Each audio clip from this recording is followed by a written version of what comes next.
Darling. Desiree. I would be as horror if I lived where you live, to be fair. Out in the sticks. No, Swindon. Don't touch Don't do my anything car. else. Don't do all the rubbish. Just want you to squirt my undercarriage. Just blow under my skirts. The Pro Detail magazine right now is the first in the world that can break and tell you that the next president of the United States is... Hello and welcome to this Pro Detailer magazine podcast. We are back in a darkened room atop an industrial unit the day before lockdown, and I'm joined here by Ian. Oh, hi there. And by James. Ahoy there. And we have lots to talk about in what I would normally describe as an action-packed podcast, but let's not oversell it. Yeah, we don't want to lead him into any sort of false sense of security about this. No, I can already feel pulses quicken, so let's not do that. We are going to be talking about winter washing, how to wash your car in winter. Don't wash your car in winter. No, don't wash them in the summer and don't wash them in the winter. Just don't waste your time. No, don't bother. Who Don't bother. details things anyway? Yeah. Silly idea. So Ian's going to be taking the top. We actually did an article we worked out in issue 9 or No, 8. issue 8 about winter washing. So It we was thought about we'd- winter... Sorry, I'm choking on a cola bottle there. It was about winter washing gear in 8.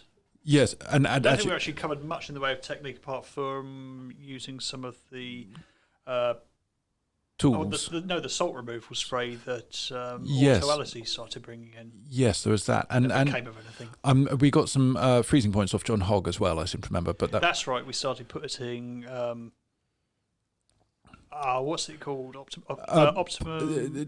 well, optimum no O&R. rinse. No, yeah, ONR. That's right. We started putting ONR in the freezer and didn't do anything, which Yeah, was quite disappointing. And then we also had a nice thing put in by Matt McElroy about his experience. He's Scottish, so we thought he has the authority to talk about it. yes. So yeah, that was fun. Just an FYI, Ian is on the tangfastics. My tangfastics. My pupils are dilating wildly. So we're going to get lots of excitement and then just One bang then just sleep and gentle weeping. So we're going to talk about that. Of course, we are going to talk about our cars. James has been very active in the automotive sort of buying, selling, braking category at the moment. Yeah, I've done some things. He's done some things. He's got a kind of a middle distance stare, but and also there's something extra in the car park here as a consequence. But we won't go into that yet. The elephant in the room, however, is the pending lockdown. So we thought we would talk about it. We don't want to kind of offer any kind of advice or conclusions at this point because lots of things may change. But we did think it would be wise just to sort of talk through some of the issues between us. Well, we do work in the industry as well. So Yeah. aside from this assing around on microphones, Yes. we do actually work within the industry as well. So Well, exactly. So we've actually relevant. been researching quite heavily and sending emails and making phone calls trying to get to the bottom of it. Not that we have. There's a bit of a spoiler result, but we haven't got to the end of it yet. So it's just a matter of keeping so it stop- I don't dull. think we listening ever now. actually will. Yeah. Yeah, Well, the yeah, last there is one that. came and went. No one's ever going to provide a perfectly clear answer on what you can and can't do because they don't want to commit to anything and get 5 other people holding their hands up saying, hang on a minute, Yes. Well, they can do this, why can't we? we've also got different authorities. We've got the likes of Trading Standards, who we've managed to get a statement secondhand from Trading Standards, copy and pasted, which was basically saying, don't do it. Don't work, and made a comparison to us to hairdressers, of all people, which I thought was entertaining. is that because they've seen that Ian's got an MGF? That's it, isn't it? Yeah, Oh, because that the explains K3 it. series convertible. Oh Don't yeah, spoil just the give away the surprise. flipping card, use. Oh, God, yeah. blimey. Crikey. Yeah. I'm going to go and buy another car now. Oh, God. So that was there. But then we've also got local authorities, councils, town councils, city councils, all the rest of it, all these different kind of authorities. And we are, I've been in communicados with the Gloucestershire County Council, somebody who I know who kind of operates in that circle, who is going to get back to me. I know where he lives if he doesn't. Is it Gloucestershire? It is Gloucestershire. Wow. Revelation. I was going to say, most of them live over in Norwich, don't they? Oh, I see what you On their mean. farms. Yes. No, yes. It's in Oh, no, that's Cirencester, in fact. Clifton Brown, isn't it? That's his farms over in Norfolk. That's his, that's just a little interest that he... Just a quick question. Are Just you mentioned. allowed to deal with Gloucestershire Council now that you live in Swindon? Oh, that was a low blow. I was really pulling personal strings in that I've been drinking with this man, so I know him, and as a consequence... Yeah, but has he not cut you off now that you're SN? No, he tried cutting me off ages ago before I was SN, but He just makes him check his pockets before he leaves. It was the scented cards that Bert kept putting through his door. I think it was Miss the you. photos with the front of them. Miss you. Darling. So we're waiting for kind of official word back on that. But even that it is only accounting for one particular council, and let's face it, not a big one. Yeah. So far we've seen a lot of detailers throwing around these SI code, this sort of copy and paste Facebook status saying, we are part of maintenance and repair for vehicles, which ironically is, I wouldn't say it was a loophole, but that's where we saw grey areas in the last lockdown when we did the updates for PVD. We saw that there was no true classification for what we did as a living or as an industry, and that's where we saw we fitted in. Well, now it's being sort of quoted as fact that is where we sit, and we said, it's not really. Well, they're not really, and there are a couple other little things. First of all, it's self-declared. So when you're setting up a company, you tell Companies House what category you're going to be in. Second of all, it will only apply, because it's Companies House, to limited companies, of which form a minority of our owner-operator groups.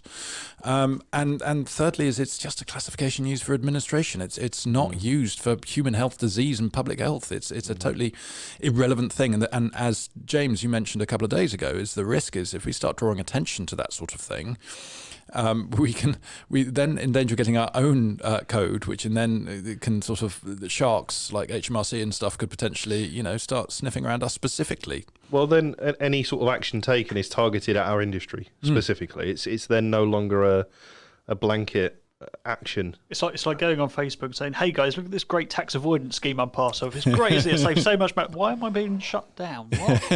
Yes. Yeah, but it's Don't piss in the well. Yeah. I thought you were going to say wind. Well, don't piss in the wind either. Oh, why? Well, Chinese cars. Oh no, it's Renault, isn't it? It's the Renault wind. So, Oh yeah. There's one of those It's actually. not I've seen I it refuse parked to- down my road. I refuse to call it a wind. I call it a wind. A wind. Renault wind and a Renault Zoe. Well, yeah, you see, I quite like, without diversifying too much, I'm seriously considering getting something electrical for the Seriously considering getting wind. No, had that. And yeah, just for the commute, 15 miles up, 15 miles down in a V8 cost me £6 a pop. And I'm just It's all thinking, right, you only do it once a month. well, I think you'll find this is the He's second counted time oil this as well, week already. Yeah, and I don't count the oil, but then I don't have any A888s, so I don't need as much oil as you do. But anyway, back I'm to the top and sorry. standard. How much oil have we had to put in your cars on long distance trips? Once we had to put in about a litre. Oh, it was more than a litre. We had to get a 5 litre bottle. Okay, yes, we did have to get a 5 litre bottle, but I had most of that, although that has gone. I'm trying to work out what car I put it in. That was in VOD. That was Yeah. when we went down to see Dom Yeah. and Dodo. I know, but I'm not aware of refilling VOD since, because we were all concerned, because we were at Tim That just means it's Bomford's. running dry. Never Try a good some idea. V8. Yeah, it could be a thing. There was a little patch of oil when we were down at Mr. Bomford's at Envy Valeting down in Gosport, and I was a bit kind of gung-ho about it, and then we were off to see Dom of Dodo Juice, weren't we, in PJ? The main issue is the puddle was just under the exhaust tailpipes. It was under where they... No, it was under the exhaust manifold. Dripping out of the exhaust because it's burning so much. But anyway, we have So gone back off to topic. back to lockdowns. Yeah, back to Yeah, lockdown. so if we sort of identify this grey area that we sit in, we could be open to. I mean, it sounds dramatic, but sort of targeted actions against us when we currently sort of hide under the remit of maintenance, vehicle maintenance and repair. The other difference with this lockdown to the last lockdown is that they have physically stated car washes must close. Last lockdown they did not. It was essential retail, and then it was work from home unless entirely necessary to go to work. Yes, whereas now there's a change of emphasis, It's a isn't bit it? different. So Yeah. now it's essential retail and car washes. Sorry, non-essential retail and car washes. Yeah, and Hairdressers, that sort of thing, barbers, yeah. beauty salons. But they have physically stated car washes. Now that, for me, is a bit of a alarm bell, because it means that they've identified our industry. And I say our industry loosely, but it is it's essentially what we do. I know Yeah. we'll get into the differences in a minute, but it is essentially what we do. So for me, it's like, God, they've actually...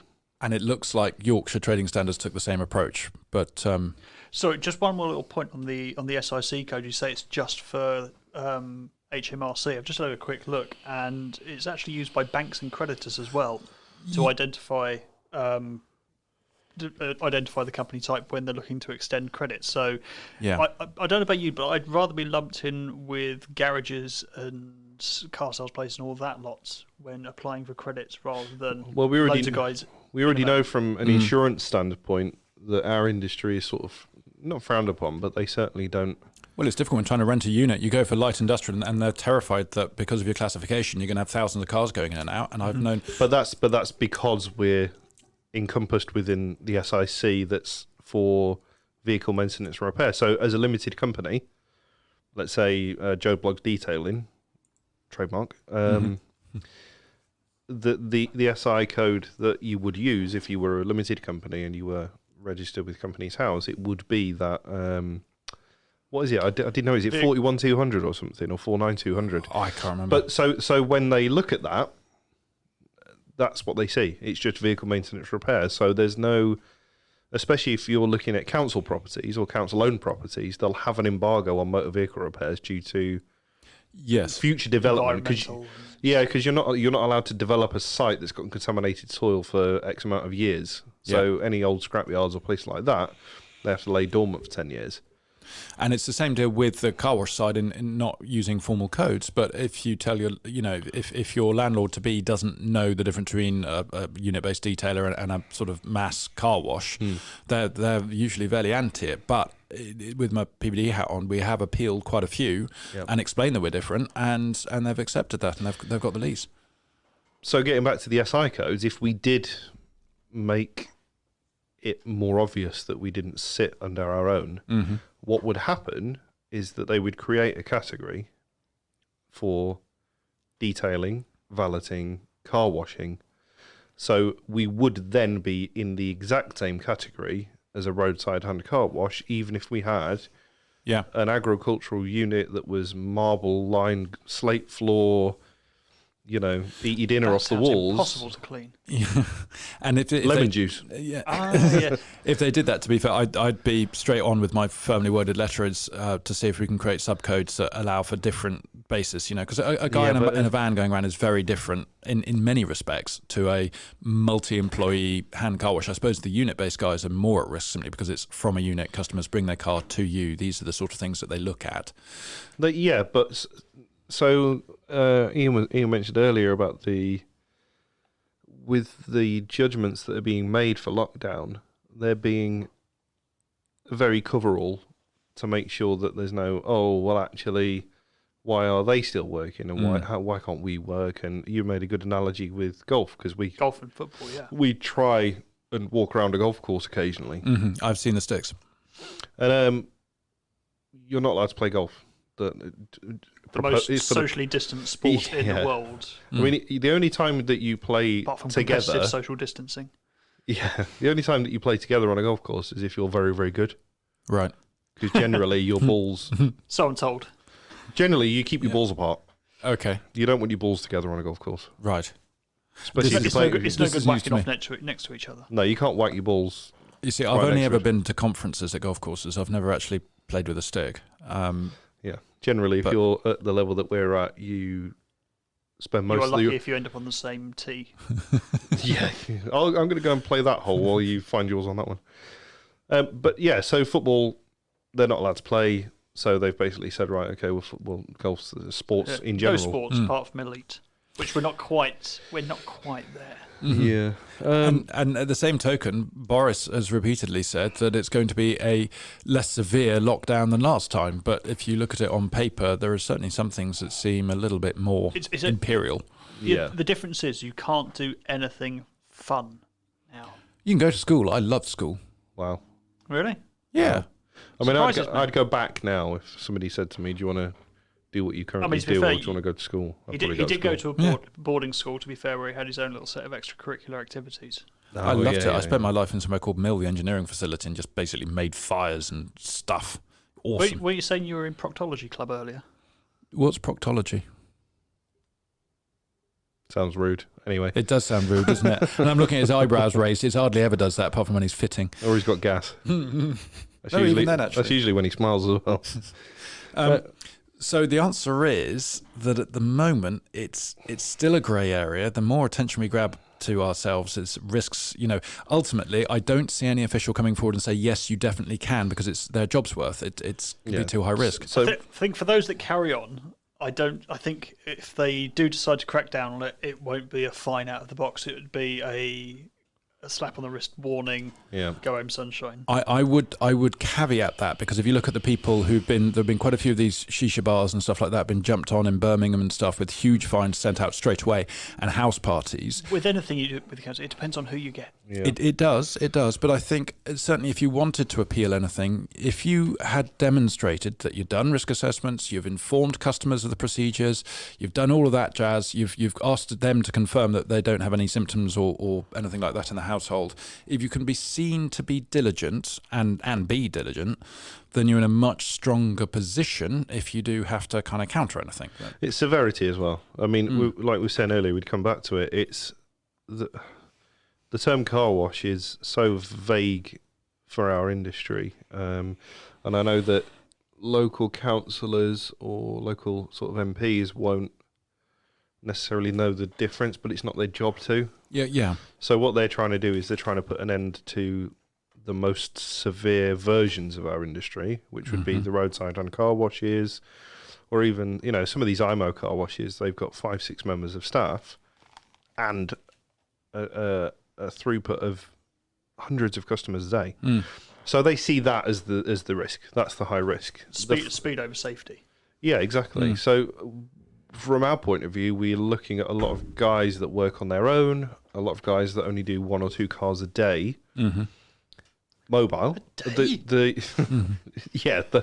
that actually work. Yeah, well, you say that, but also a lot of the guys do, 6, 7, 8 cars, and they're focused on the safe wash and the mini valets, and they're going from household to household to household, which, if done without observing sensible procedures, is potentially, high risk. But we saw that as a risk in the last lockdown, didn't we? We saw that as a risk. We knew that was dodgy, to say the least.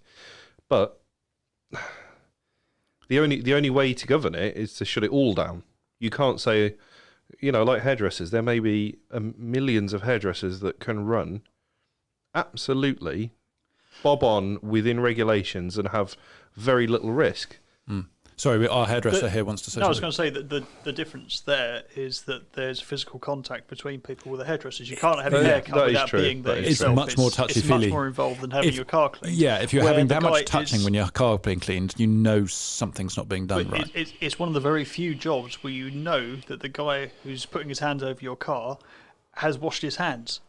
By proxy. Because they're literally proxy, dipped by in proxy. soap and water. Yeah, but again, it's that whole... But they're not introducing going to cut it down because they need to put a blanket over everything because they can't answer individual questions on every single industry. No, they can't. And there's always that factor of introducing a third party into a personal space. Yeah. Because realistically, a car is a small personal space. It's like, 3 cubic meters? And if you've got a third party in that space that's doing stuff, even if they have washed their hands...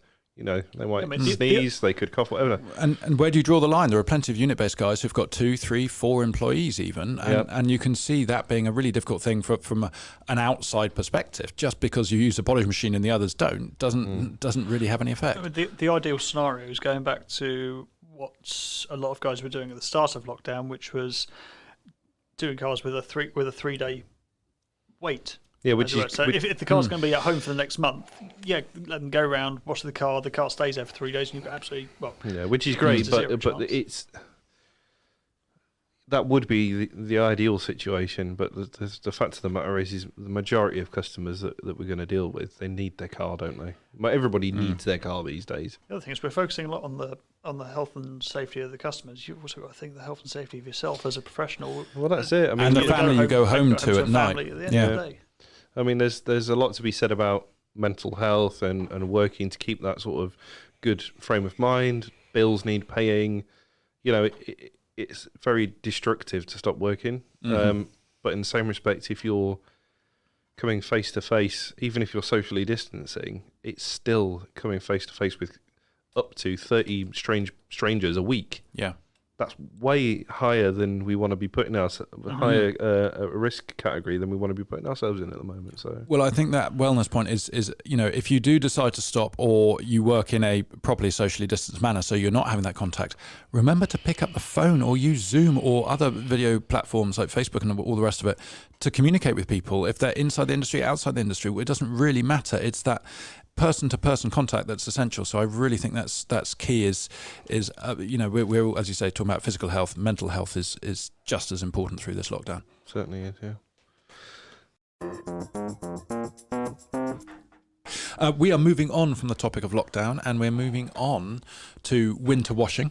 And we were wondering how we were going to run this, because in this room we have 3 people and 2 detailers, and I'm the odd one out. So I'm going to play the idiot, which, strange enough, comes quite easily. And I was going to ask these guys what we need to do when it comes to winter washing and any tips that they might have for it. So I'm going to start with James and ask, in winter, generally speaking, it's cold. Now, I know in summer you don't wash your car in direct sunlight because it evaporates water, etc., and the chemicals become more concentrated and you potentially damage your paint. But in winter, you kind of got the other issue, is that potentially stuff could freeze on the car if it's really, really cold. What is the coldest temperature that you would happily wash a customer's car on the basis that you don't have a several £1,000 hot pressure washer? Me personally, probably about 14 degrees. Anything below that, no. You spent the last 20 years in the north, but never mind. And it'll be funny, you say hot pressure washer, but we did an entire article on the embepper effect. So hot pressure washers actually going to lower the freezing temperature. Well, there is that, but at the same time, it is indisputably easier to use a hot pressure washer as opposed to not using a hot pressure washer. I mean, I do take your point. No, it's much easier for me to not use a hot pressure washer. I don't have one. Yeah. I can go and do it now if you want. In fact, I am doing it. Right this second, I am not using a hot pressure. Oh no, I am. Bugger.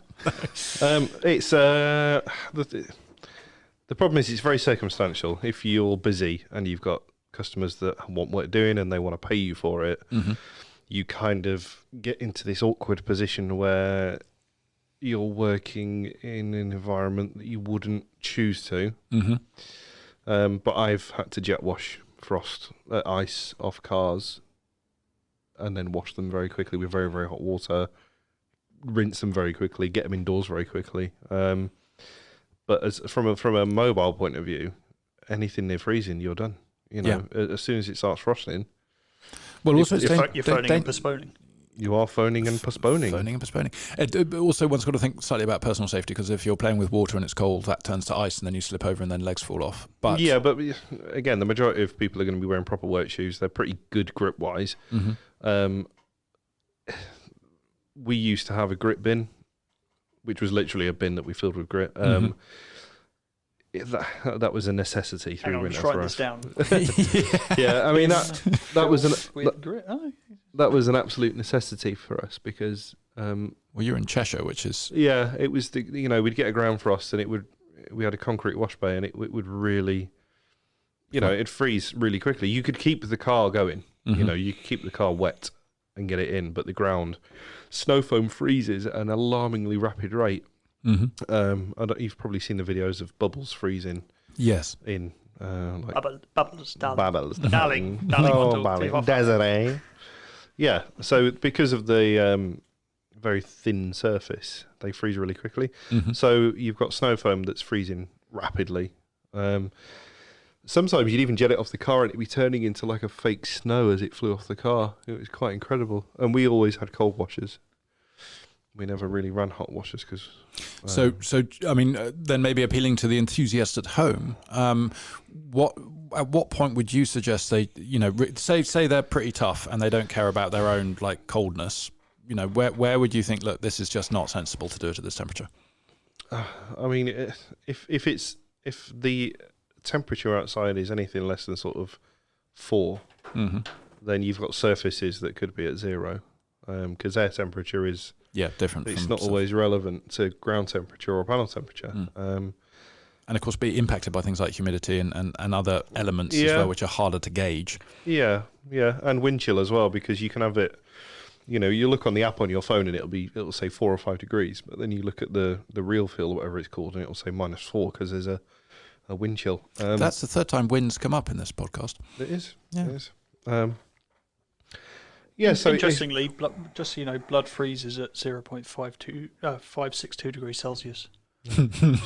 So that's all the things we talk about, you then decide to look at blood. Well, I mean, when did you last wash your car with blood? Or don't we? Let's no. Okay, I've been made faces. Don't mention that. It's got to get there first, though. I'm not incriminating myself. Not again. Not again. So for me, it'd be, I'd say sort of 5 for a hobby detailer. Anything less than 5 degrees, just don't bother. Yeah, no, I think that'd be fair.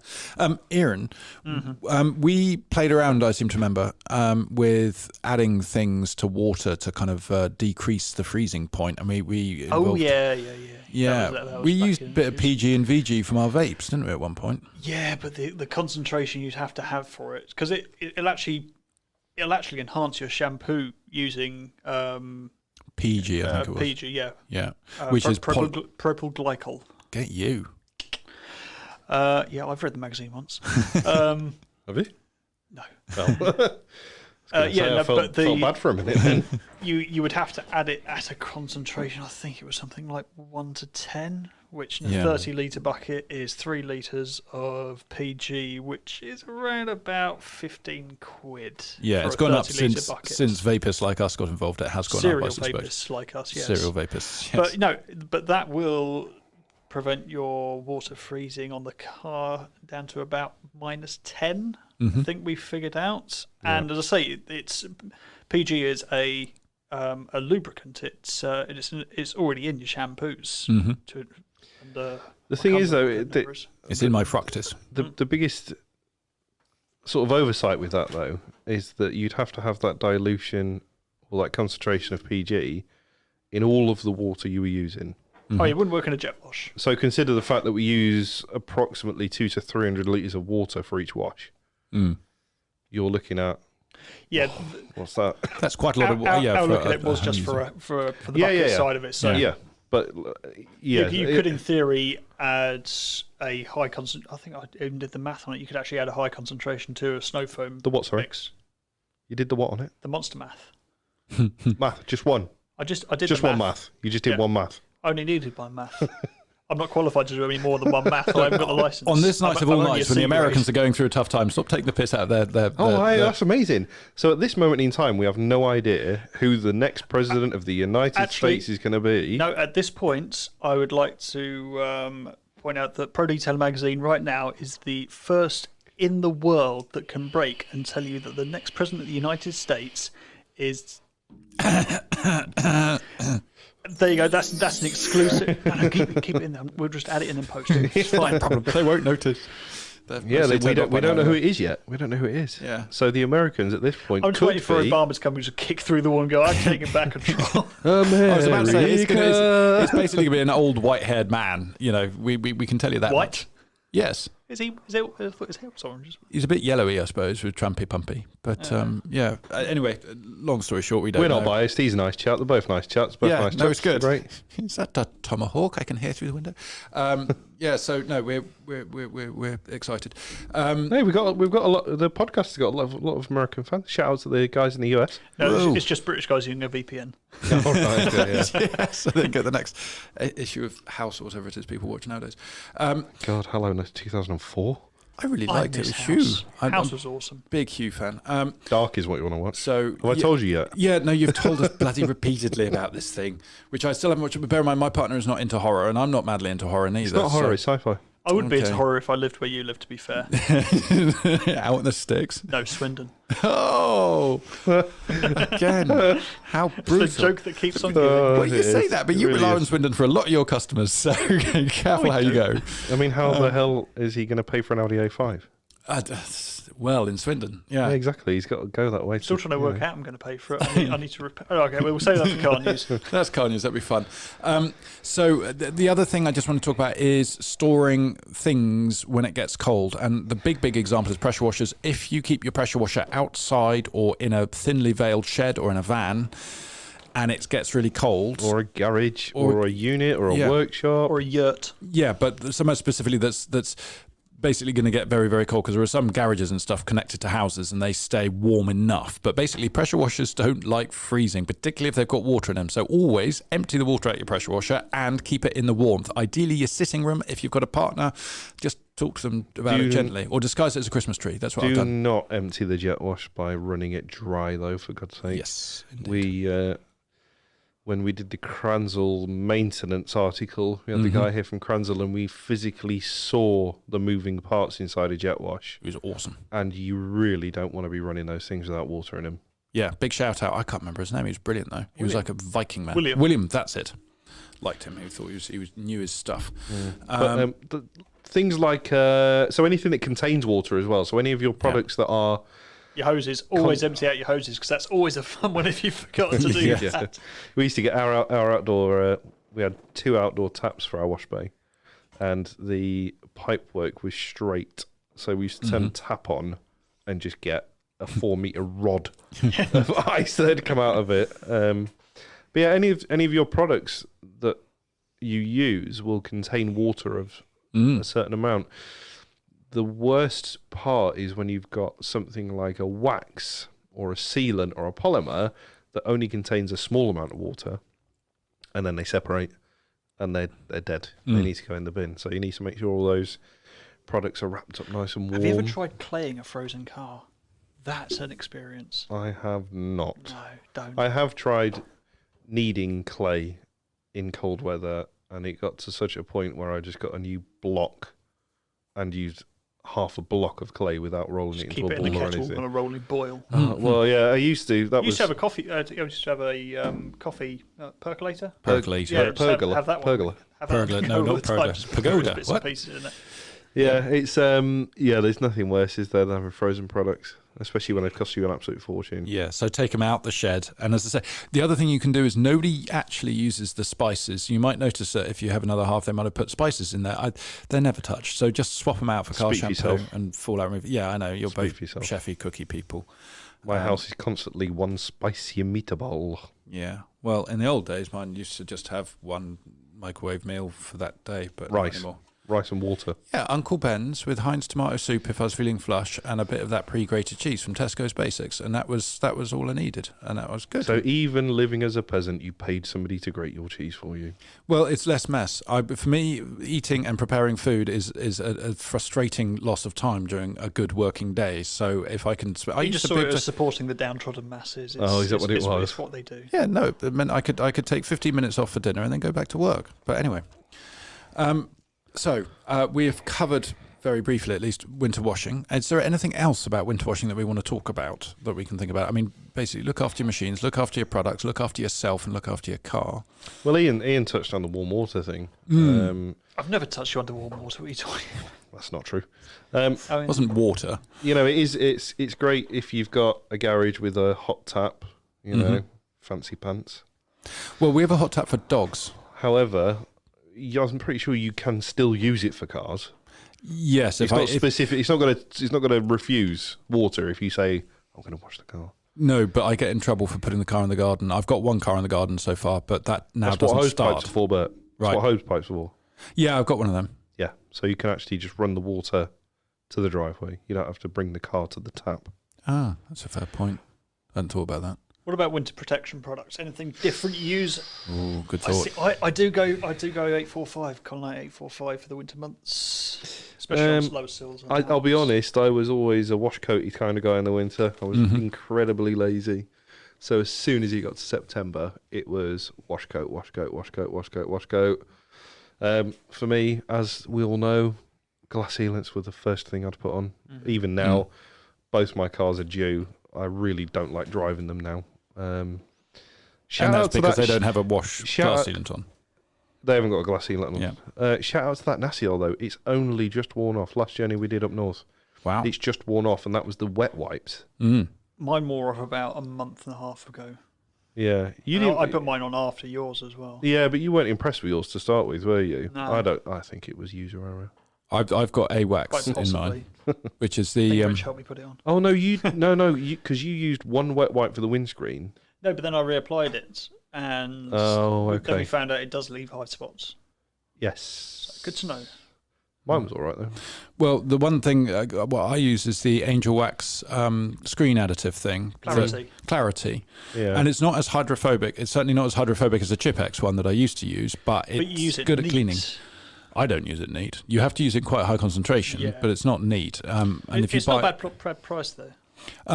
yeah, if you buy in bulk, I mean, it's still. It's no £2 5 litre screen. I was about to say it's a lot more expensive than about 15 off the quid or shelf. something. I had a Something of that order. Yeah. strange experience when we had the Golf.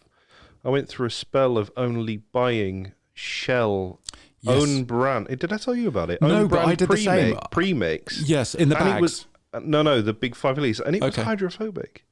Isn't that the same stuff that VW use though? The Shell stuff. Uh, They're blue, sort of bluey green. Yeah, I used to covers most swear. green I used to swear by the Shell stuff from the garages when I was back as a sales rep, and that's the only thing I'd use, and it was really good at cleaning and not too greasy. the best stuff I've ever had is the Porsche main dealer with the squeezy doser top on it, which ironically turns out is made by Sonax. So the Sonax screen wash will be very good as well because they do the Porsche one for them. You know what? I've got a big tub that I bought from. I can't remember where I bought it now, but I've got a big tub of that.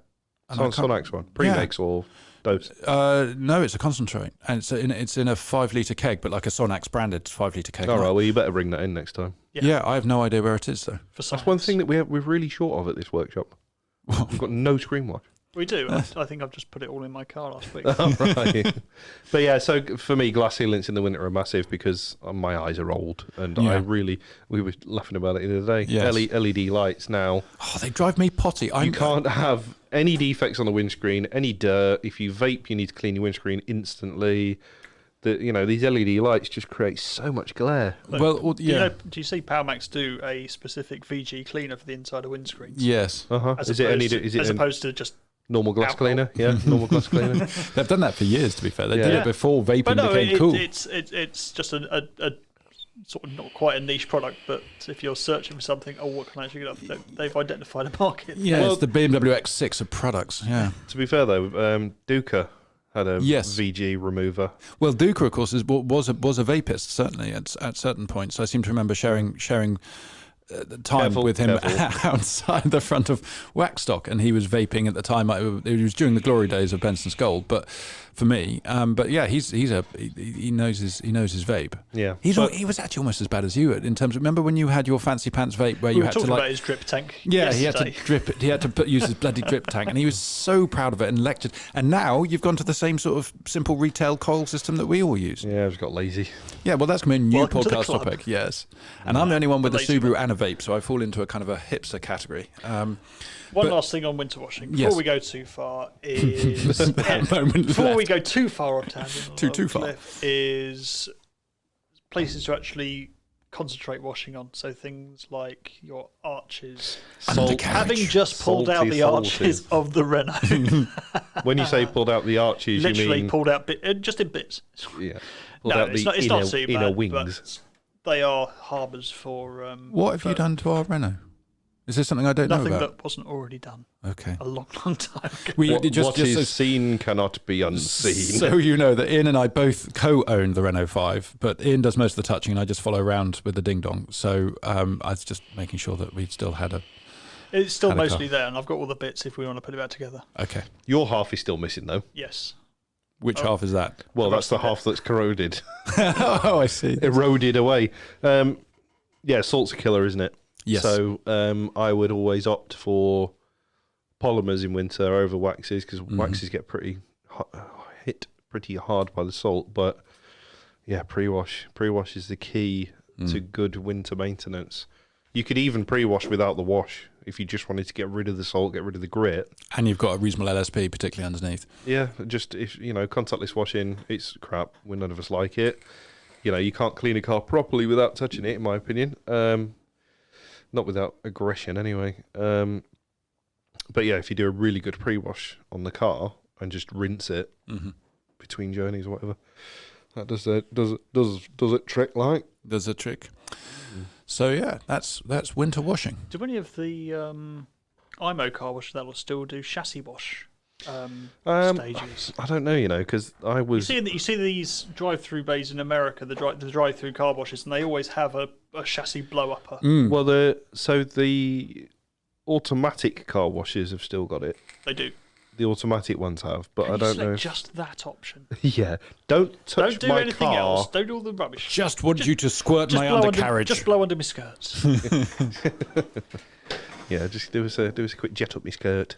Or you could use that accessory. Is it Karcher? Do they still make it? No, they don't make it anymore. They don't. No. Why are you making noises? Chinese import Have you ever used brooms. No, I haven't. All my cars are They're lowered. absolute garbage. It's I can't basically. They're a great idea, poorly executed. I was going to make anyway. So there's another one though, because I've seen people of late It's shouting the water about brooms, but Is they it just water turned them upside down. it. Right. Okay. Well, But fair enough. they work. They do a thing. You have to have a decent bit of pressure behind them to actually make them effective. But Well, yeah, James, why were you making sort of disappointed noises? well, the problem you've got is that the underside of cars is undersealed. But when we're all driving older cars, you're going to put pressurized water under that car. It's the chances of it blowing underseal off and exposing more and more and more bare metal. It's not worth the hassle. No, that's a fair point. It's great if you've got a brand new car. it's great if that only works if you've had it undersealed recently, because a lot of that underseal is going to be coming off. So actually taking the salty residue off of those areas, as long as you're not using too much pressure behind it. Well, that's the thing, because they were pressured, spinny, pressury things, weren't they? But they weren't very good pressure. Yeah. Because of Karcher. And No, as in like K2 Karcher. I see what you mean. Not gonna decent say HD Karcher. yeah, so it'd probably be all right if you were driving a Land Rover or a lifted Scoob, you'd be fine because the lose pressure by the time it gets up to your undercarriage. I wouldn't trust a lifted Scoob. No, neither was I. Chances are it's eroded before you even got the wash stuff out. No, mine is pristine. I don't know. Because you've had to replace the subframe because it's eroded from rust. You've literally proved the point. Thank you. It was marginally compromised, but only one subframe, and it's got two subframes on. But that goes into the car section. Did you have to weld the other bit up? I've got a confession for the other car zone, but that's Okay, for the car yes. session, which we'll do later. let's do a car news, shall we? Let's do a bit of car news. Okie dokie.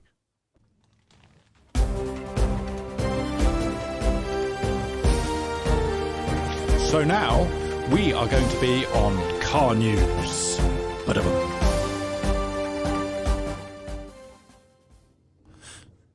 Talking about cars is something that we do every single podcast because it is our number one shared passion.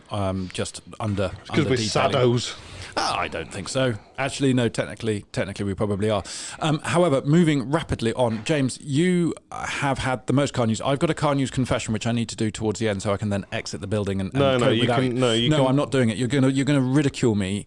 We're going to ridicule you anyway, so just you might as well. Well, that's true, but you're going to do it in such a way that'll hurt my feelings, and I'll pretend it hasn't, but it has, and then I'll go home and cry. Has it arrived? Oh God, yes, that's arrived. Yeah. But I thought I'd come clean, seeing as we're on a podcast. No, you swore me to secrecy, so I haven't said anything. No, I know. I very much appreciate that. I'm still going to attribute. rip the absolute piss. Yeah, no, I thought you might. But no, James, tell us about honestly the pretty little BMW that you I'm bought. refusing to speak until you both expose what has happened. Okay. I feel like this is a big moment for me. Tell me what's going For on. you, Christ. Okay, so Boris has got an engine problem, Yes. and we're not entirely sure, and we've had 3 different mechanics, including yourself, look I'm at not it. a mechanic, but yes, I've looked. Boris now has 2 engine problems. So I replaced an engine part. Which The engine part. which part? The engine. Okay. I found a cheap one online from a company moving premises, and And were they moving premises because they're no longer in business? No, that's Subaru UK who think.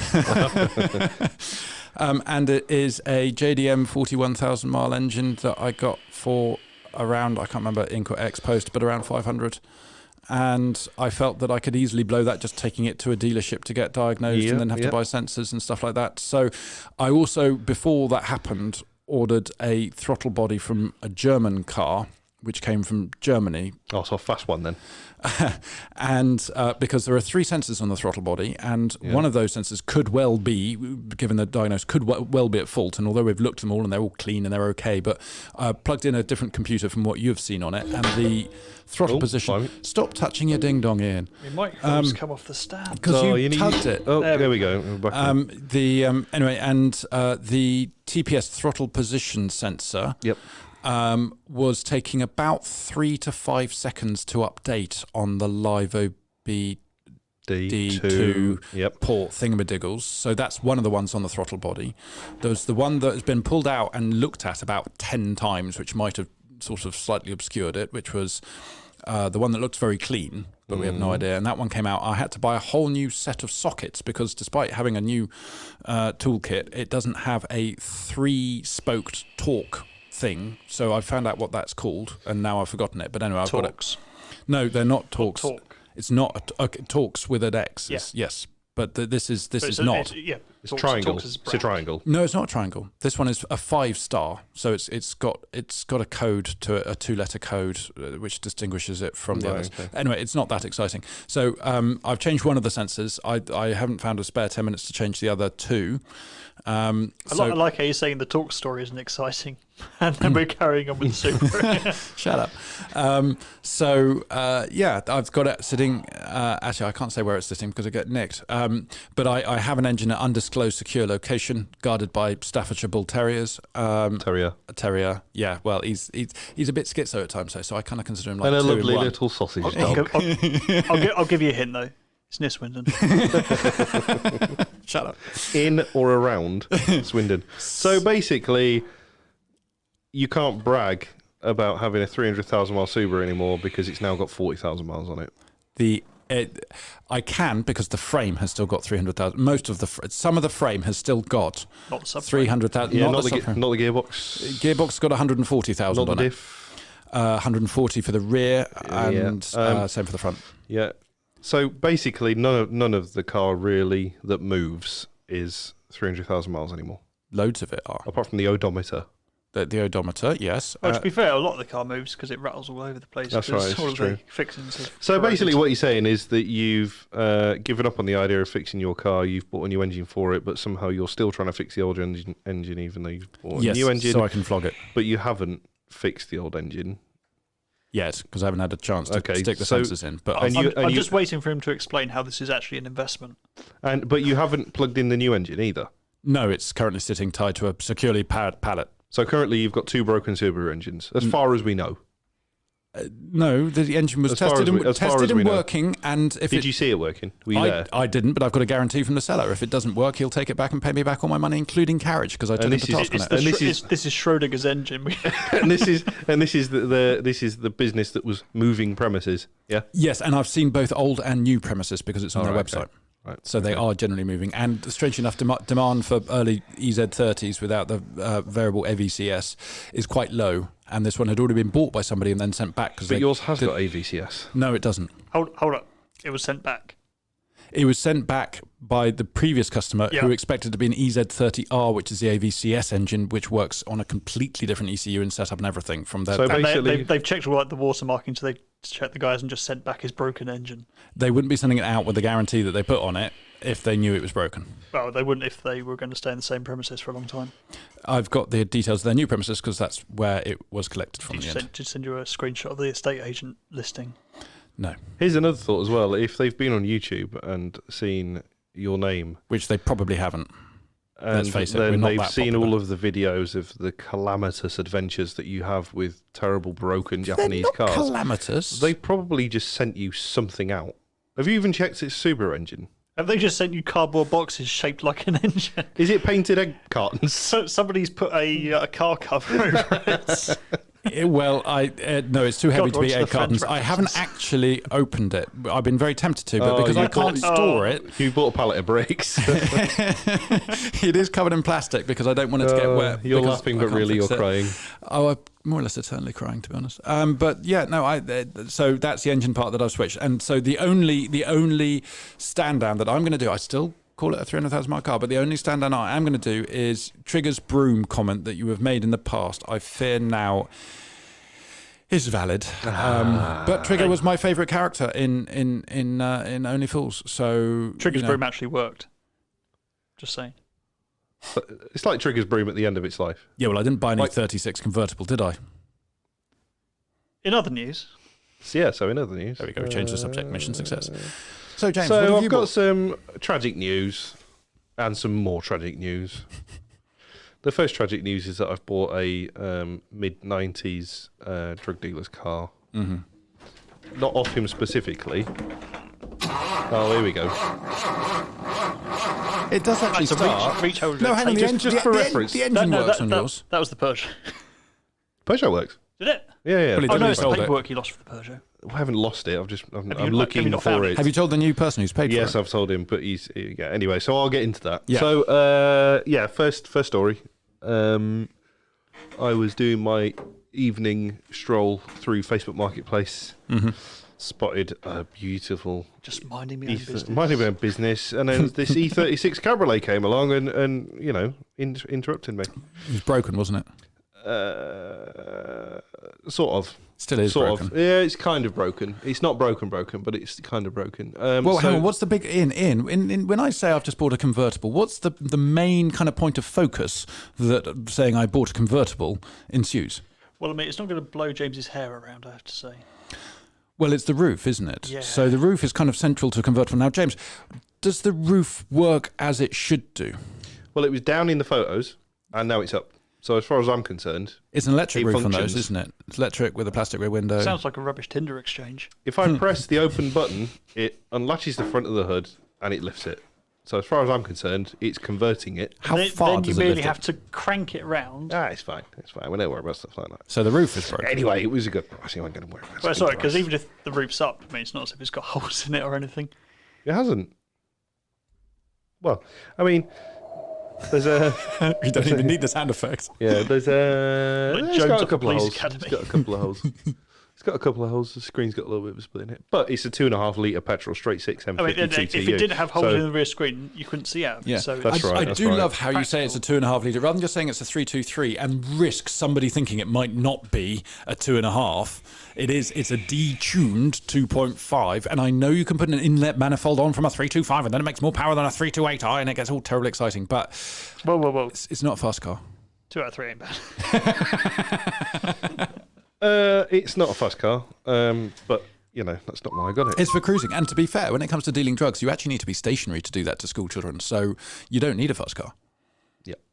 Yeah, how are you going to do a rapid dump on a country lane if the Sorry, roof what? doesn't go down? Sultan's down the road. Let's go back to that again. I mean, the Butty van came round here today, so Oh, foodpoisoning.com. yeah. Anyway, it's Boston Green. It's It is- 323 auto facelift E36 Cabriolet. Is it 5-speed auto? It is definitely not a 5-speed. Oh, you got 4-speed. Oh, well, I think so. like Anyway, 4-speeds, actually, yeah. no, it is a 5-speed. They're It all is because 5 it's got 4321 on it. Okay, yeah, it's So just 432. Yeah, well, it's 4 and overdrive. It'll be. yeah. But yeah, it's Like alright. kids' It's got arts program. 5, 4, 3.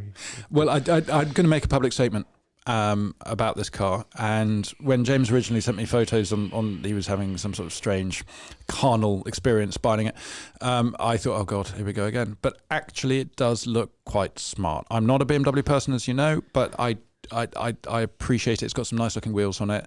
Style 32s. That's good to know. And Have you looked at it up close? no. Yeah, Oh, don't. okay. No. This is a good distance. Yeah, Good no, I've been distance. looking at it Good through the distance. window at about, 150 metres. Yeah, that's spot on. Yeah, it's got a nice line to it. But yeah, it's got rainbow check control rear lights rather than which are amber Which rear I lights. picked up on. I was impressed with that. You were like, oh, they're very rare. And I regretted immediately because you spent 20 minutes telling me about the full black leather, SE leather though, which I don't mind. Right. you know. What's the difference between SE leather? It comes from a posh cow. No, SE and Sport. Sport is the better of the two. Oh, okay. Sport's buckety. SE Do either of those options not include leather on the door cards? Oh, it's got extended leather door cards. Ooh. Well, I know for me, Audiness extended leather is kind of a big deal. I had to retrospectively Kind find of a that. big deal. I've got leather bound books. Yeah. So that's the tragic news. Is I've got an E36 Cabriolet as well as an E34 saloon now, as well as an E60 one. Yes. That's not the really sad news. The really sad news coming up, which I feel for you here because Oh, is this the Leeds gangsters you managed to rip off? Oh, God, they're not Leeds gangsters. They were nice guys, actually. Not denying you, we ripped them off though. They were elite socks. Gangsters, nobody told me. Yeah, I've sold the 306 GTI track car. GTI 6. GTI 6. They never made a GTI 96. I know, so. but it's just an important thing to put out. Yeah, I've sold Percy. I don't have the time to use it, and I certainly don't have the time to get it where I want it to be anymore. So Gloucestershire. I thought it was, yeah, pretty much. I mean, I physically can't get it down I there. live 10 minutes from Castle Combe. You know, that's. Yeah, but it's, we haven't got the time to get out with COVID and everything. Tracks are open but not open, and it's just, yeah. Well, look, when I get Uncrashable 2 back up and running, you can come to Combe and watch. Blow it up. Watch you blow it up.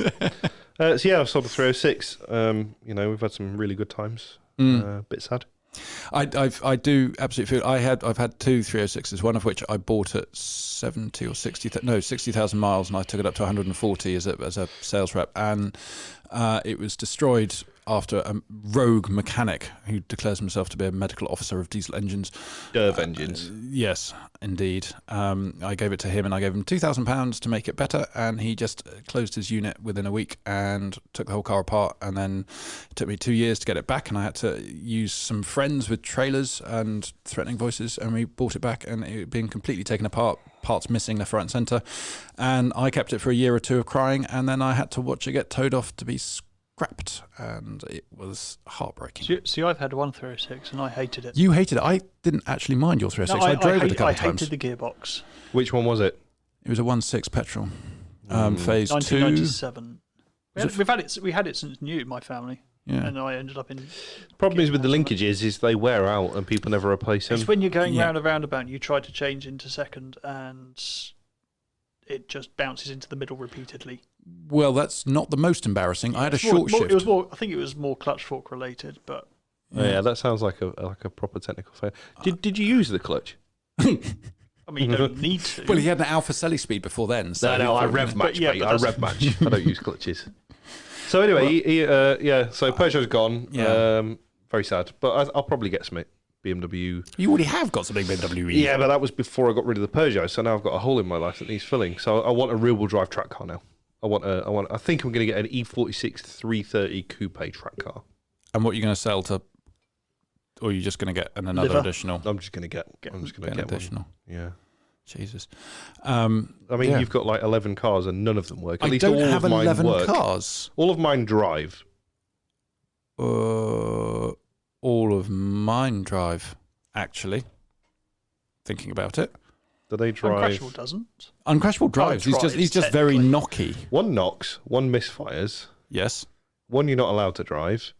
Well, I am allowed to drive. I've opted not to, so I don't put the miles on Fritz. Your parents have taken it off you. No, I've left it there because they've got free storage in the form of a farm They've grounded barn. your car. They've grounded They your haven't. car. My dad takes it up and down the driveway every month. He enjoys Does he it. It's a hate it as- highlight. does he hate it as well? He adores it. It's the car that my mother's economic, like eco-green, keep the vegans happy approach to life means that he's not allowed to buy a V8. You know what happens every week, don't you? He takes it up and down the road and he comes back and he goes to your mum and he says, "That was much better as an automatic." No, he doesn't. He does. What engines has Daimler got? 2.5 V8. So he's got a V8. Yeah, he uses You about just said he 3 could buy a times a year. V8. But Not he's as a got- daily. His daily is a 1.4 four-banger Audi A3. And my mum's is a 1.4 four-banger A1. So they've both got better cars than you then. Yeah. Do they? Bollocks. They're boring. They're just tedious. I hate the modern cars. It's got Bluetooth hands-free kit. Do you know how disturbing it is when you get in a car and it suddenly starts playing music that you once downloaded off Google on your telephone? Or if you've years got an ago? iPhone, go straight to that U2 album that they gave out for free to everybody. Remember that? Yeah, and then they had the really awkward apology. Oh, I'm going to plug my iPhone into the car radio. Straight onto U2. Yeah, no. But what I like about my old cars, not got any hands-free kit, is that if my phone goes, I'm not able to pick it up. Yeah, but then when we do a 3,000-mile road trip to Germany and back, we have to listen to the same 4 Christa Berg albums Yes, over and over again. and that is not a disadvantage. That's But if- life Hang on, one enriching. of your cars has got Bluetooth. No, not anymore. The van did. The van was Had brilliant. the Parrot system in That had the Parrot, yeah. The Oh, do you no. knock it onto speaker or something? I lie. No, I lie completely. Uncrashable has got one of those slightly dodged, doubled-in doodahs from far off lands. That's hilarious. That thing. That's like a Black Friday flat screen television that you get in Wix. Well, it's actually a Pioneer though. It turns out it was 800 quid when Well, let's not get into the Pioneer versus Alpine conversation. No, again. I prefer Alpine myself. I didn't put it in. Sorry. It was Panasonic versus Pioneer. We were having to talk about the other day, wasn't it? Oh, Ian's blinked. He's forgotten that conversation. Well, blinking's a good sign. No, I used to like Pioneer stuff. Yeah, but I was saying that back in the Panasonic early was 2000s when it was still vaguely decent. Yeah. I liked Infinity Kappa 6x9s. Oh my god, the white ones. Excuse me. Sick by nines. Sick by nines. In my 306, I had two of those in the parcel shelf. I had a twin 12-inch subs in the back. Bear in mind, I worked in IT and I just spent most of my life going up and down the M6. See, listening to Spitfire by The Prodigy. I've got quite a track record of sick by nines. Okay. What about you, Ian? My 6x9s were the only thing that survived my Fiesta crash. And what were they? Kenwood, I think. Controversial. My three-ways got nicked by farmers when I crashed my 306 into a tree, and then the following morning, the car had been, literally, they'd robbed the audio system out of it, and there were little quad bike tracks going backwards and forwards where the thieving people had done it, and I ended up buying them back on eBay, going to the door on a place in Andover, got it. Did you apologise? I think my opening line probably was terribly sorry to bother you, but... Terribly sorry, but I need those things you stole from me. I know it's inconvenient. Happy to pay. But in those days, I wasn't just like a fat old man. I was hairy. I wear beanie everywhere, and I was fairly scary. So they just gave them back quietly and then shut the door gingerly on me, and I walked away with my Kappa, but without a car to stick them in. I had Alpine Type S components, which were the ones that had they were like they were like silver carbon fiber. Yeah. Oh no, I had the white ones. I still to this day am adamant that the best 6x9s you could have got were JBL GTOs. Yes. No, they were way better than the Infinity ones. I had Audisons. JBL used to have some awesome stereo. Audisons. Yellow. They were yellow fiber, like a carbon fiber style weave. I think they were Audisons. They weren't Hertz. They were. No, they sound like. What were they called? Focal. Yes, I had those, and they were 16.5 centimeters. I think. They were probably mega expensive as well. They were. That was when I was actually earning money. My friend Nick, who lives in Colorado, he had the stereo. He had a Mark II Golf that was a 1.3, but it looked like a Golf Rally. Mm-hmm. But that had focal component 3-ways in the front, amped. Yes, and a sub in the back, and that's all it had, and it was the loudest stereo I'd ever heard. But sub-wise, what did I have? I had a Pioneer 12. Pioneer 12. I think I had originally. And then I had Infinity Kappa. I had a 10 and a 12 and Kappa ones with the removable magnets in the back. I think Mac Audio. I used to have a load of Mac Audio stuff as well. I used to have a Mac Audio amp. I think my first sub was an enclosed JBL. Okay, a seal, not what do you call it? All built in with the amp, and you just plugged it in. I know the sort, yeah. But my second one was an Alpine V12. 12.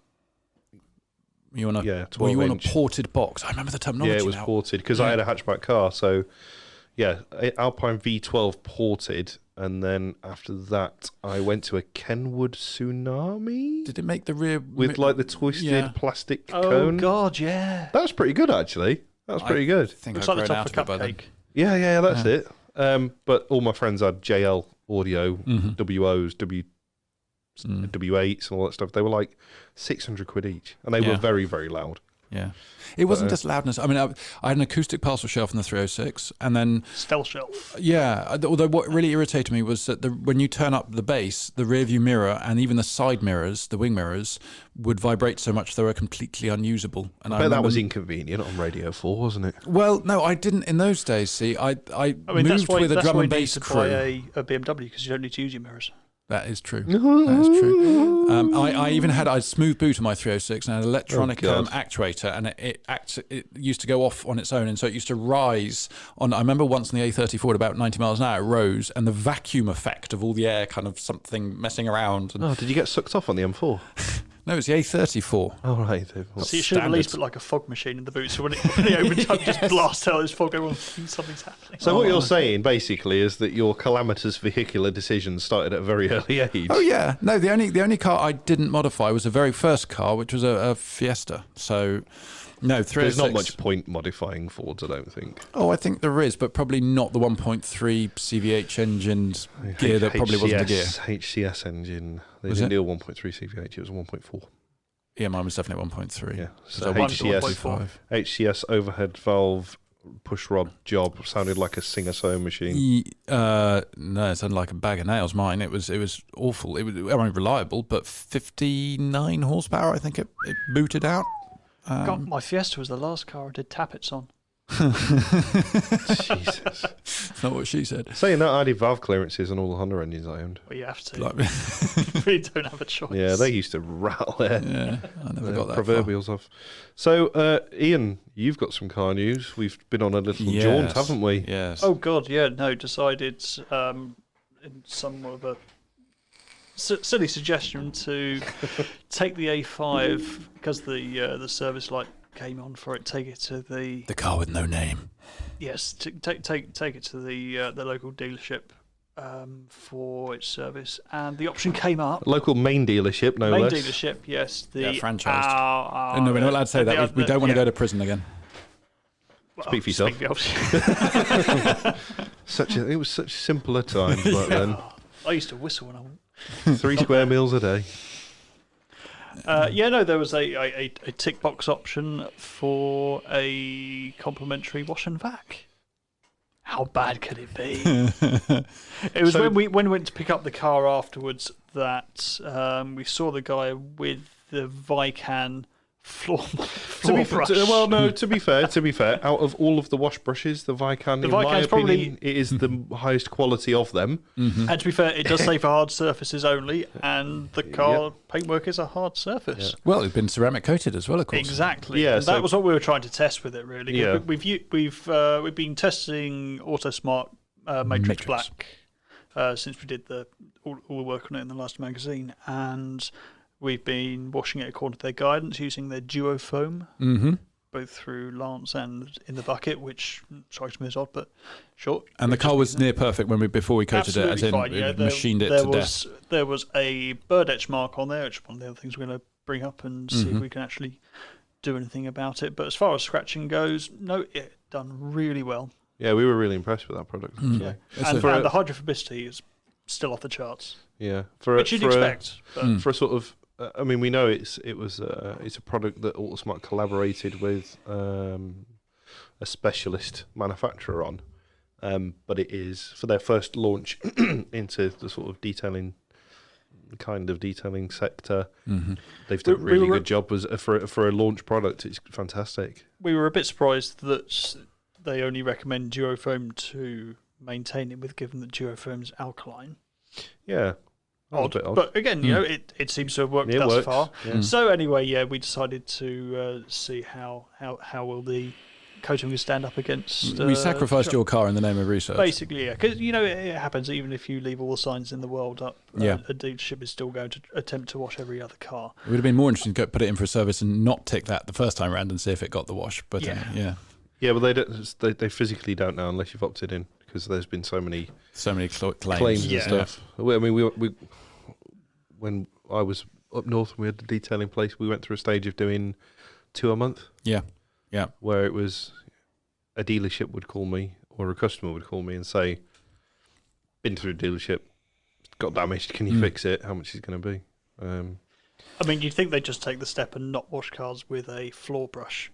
Yeah, and hot TFR. Yeah. But you know, it's they're paid per car. That's the thing. You know, I've grown up. I've lived that life. You know, I've Used to be paper But car. the point of this was never to put down the ceramic if it didn't stand up, if it did get scratching or anything like that. It's more a case of let's see what it does, how easy it is to mistreat it effectively. see if it can be rectified, that sort of angle. Yeah. 'Cause, you know, if it's lasted 3 months already and it's still looking good, chances are it's going to last at least the length of time it's supposed to. Possibly. What's your, because now, I mean, we will go into more detail in issue 12, but there's definitely now evidence of incorrect wash methods being used on the vehicle. Yeah, what are you going to do with it? Or should we leave that till issue 12? I don't know. Yeah, we'll keep that a secret. We'll keep that a secret. Yeah. Not going to give too much. 'Cause I still want to put it through a machine car wash at some point, but now the damage has been done, or not. Well, we'll see if what may or may not be on there can be rectified or doesn't need. It's Yeah. being very ambiguous. Yeah. Yeah, we'll just see what we can do with it. If it's something that a day in a hot unit with a I don't really want a finishing polish, but if we can do anything with it to remove that easily, then In retrospect, given that your car is worth more than any of our individual cars, we probably should. I've got an E36 now. Yeah, I stand by that.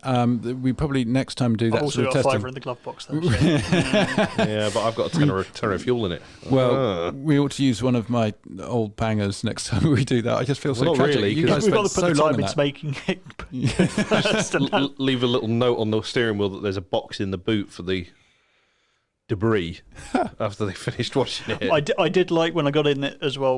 After I left the dealership, they'd wrapped the gear knob and steering wheel in cling film. But left it on. So Yes. Ian then had to touch that cling film. Just so I know which bits I am touching. Yeah. They protected themselves. Yeah, sure. It was quite nice that they only washed down to the sills and not under the sills as well. Well, it's like you can't put a letterbox at the bottom of a door anymore because postmen keep on hurting their backs. Valeters, I think, in the next 5 years, so we won't be able to wash anything below the centre swage line. Swage, yeah. Oh, I see I've seen you visited a dealership that I've worked at. Listen, mate, if I can't get it off with hot TFR, it ain't getting washed. The great thing, the other reason I love taking cars to dealerships is the potential list of things that. I know you didn't select that. We need to do the extra. We need to be. inspection. We do need to be a little careful on what we say at this point, but. All it was quite funny because it turns out that one of my rear springs is broken. I didn't know this. Me neither, because frankly, I've been tossing it into corners anyway. If I get the back out, that'll be great. But the lovely girl on the phone phoned me up and said, "Oh, just so you know, there's the spring on it. We haven't got one in stock at the moment, but it'd be about £400 to replace it for one spring." She said, "But you really should drive it. It will not pass an MOT at the moment." I was like, "Oh, went through MOT last Thursday." I mean, that says more about the MOT garage I use, I think. And mine's booked in there on the 10th. And 12th. Is it the one that I use? Yes. Yes, they're good. The MOT tester drives the Subaru, so you know he's good. This is the same MOT garage that put a Lancia Fulvia through with most of a sill made of newspaper and stone chip cards. Yeah, don't slam it until we We need people like that. After it was on a lift. Yeah, I took Fritz the S8 for fully knowingly for an assessment, which still cost £60, and they did again do a wash, even though I asked not to. But they This then is gave at me Audi, not the MOT place. not the MOT place, and they gave me a list, and they basically quoted me. They said to fix everything on that car. The reason I sent it in there is I needed a list of what was wrong with it. To fix everything, they quoted me something like $3 and a bit grand. They didn't just draw a picture of a kidney. No, because my kidney ain't worth that much. And they about $3.5 grand, and they said we can order about quarter of the parts in, but because it's an S, we need an RS mechanic to do the work because it's so advanced, obviously. No, they said they need an RC mechanic. Damn it! I thought I'd misheard that.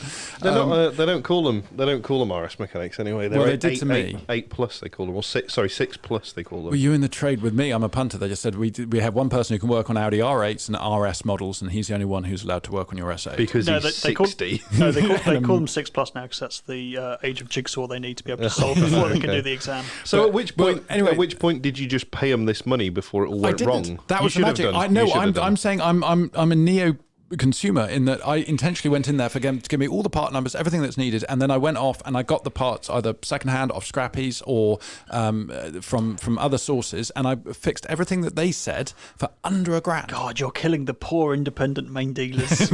I know. Was there a little note how much it would cost to put an automatic gearbox back in it? Shut up. Just and shush. And the brakes that should be on it. No, the brakes are awesome But on it. can you really put a value on pride? Yeah, not really, no. I mean, you don't. I mean, the brake. No, I've never. The brake should be awesome. They cost about £15 million when we went to Germany. Well, the discs did because we had to go to a main dealer. But the Germans didn't want you to leave, though, did they? You have to do all of the pads as well. The Germans were hilarious because he took the wheel off this S8 D2. Wanting to do the job properly. No, he took the wheel off and he just stared there, paused for about a minute and paused and looked at them. And you could see he had his little kind of diagram of what the brakes should be, which are 4-pot Brembos on, I think, a 355mm disc. Or no, yes, 355mm. And what he was looking at was RS4 brakes with a 8-pot caliper and a 2-part disc. And he was sitting there not really knowing what he was looking at. And the face he made it. This is not standard. What have you done to this motor vehicle? And it was at that point you knew he was going to be my friend for life. Get rid of it. Yeah. I made some BMW friends the other day, didn't I? Oh, BMW friends. BMW friends. At the asylum. There's a garage behind the said MOT centre that we're also keen on, and they refuse to work on anything after an E36. And to be honest, they don't want to work on an E36. Or your E36. Or my E36. So they only work on sort of pre-95 BMWs. Which works for you. It works for one of me. Mm. So I've got an appointment with the big old girl to go in there, and they're going to rip it apart and charge me an absolute fortune. you know it's a quality garage when they're using king-size bedspreads to cover all the cars. That's the thing of there beauty. There was chintz everywhere. But they did have a Dakar Yellow 840 CI Sport in there. Lovely. Mm. That's and lots of sharp nose 5 Series as well. What do they have dropped off? So the one they had dropped off was like a gunmetal grey E28 5 Series. 525, wasn't it? Yeah, but they had a 3-litre CS, not a CSL, 3-litre CS coupe just there. Just there. So yeah, I'm going to take... hasn't got a name yet. Going to take the dark grey, the old grey. The old one. Oh, no, sorry. Old grey. Dorian. Let's call it Dorian. Dorian. I like the name Dorian. Can we call the 3 Series the Green Goddess? Not officially not my car.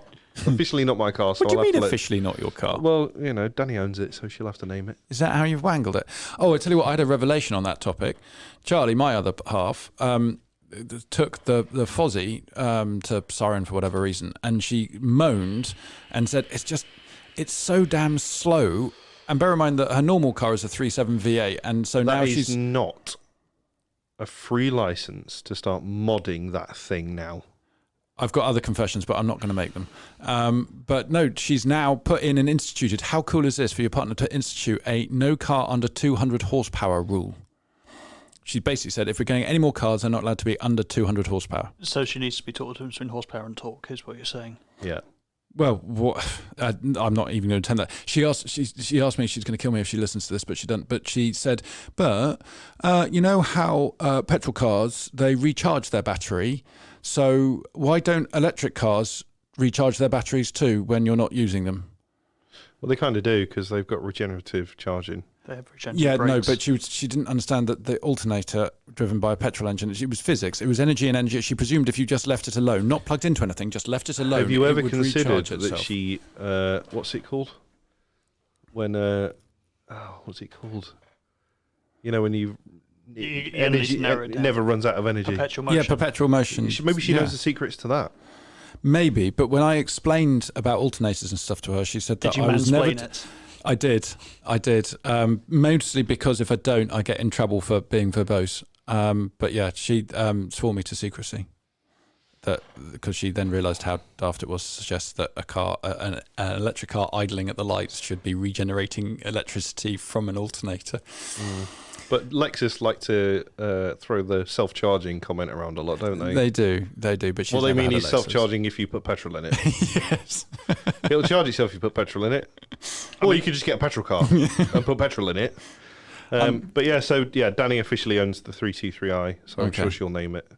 Her last car was called Ducky. It's not too bad. It was Z3, it looks like a duck. Yeah.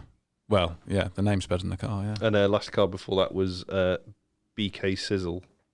Oh my God. Because the reg plate was BK 52 ZLE, so it looked like BK Sizzle. To be fair, your other half is still pretty much a teenager, though, age-wise. I mean, I'm pretty sure she's the same age as yours.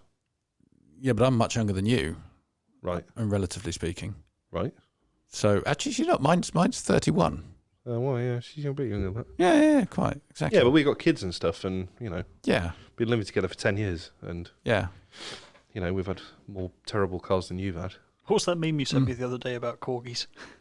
Oh yeah, I met some parents the other day that weren't tired, and then they told me that their children were corgis. Well, as somebody with a puppy corgi, You were going to say recently baby arrived, corgi, weren't you? You were. No, You were I gonna say sure as baby. hell wasn't. I'm surprised they're not tired because that thing is just a ball of energy and very sharp teeth. Yes, but you can just leave it outside. No, you can't. Yeah, you can. No, Yeah. I'd lose my legs. How? My partner would hack them off slowly So with a knife kit I bought her. put them both outside. She's got a key. It's like at the end of Flintstones. Put the three of them outside. Just jumps into the window, kicks you back out. Yes. So, Yes. have we got anything else on the agenda for today? I think we're. No, we're getting on to dogs and the fact that I've now got 5 of the things. So, let's move on rapidly. It's. I think we're coming to the end of this one, and we've managed to make the car section the longest of all sections. So that's, Yeah, but it's the the rambling section. it's Isn't the it? rambling section. It is indeed. So. So anyway, thank you very much for listening, and we will be coming in your ears again at some point soon. Could we have a goodbye from James, please? Goodbye from James. And a goodbye from Ian? Ta-ta. Ta-ta. Goodbye from me. Thank you very much. Bye-bye.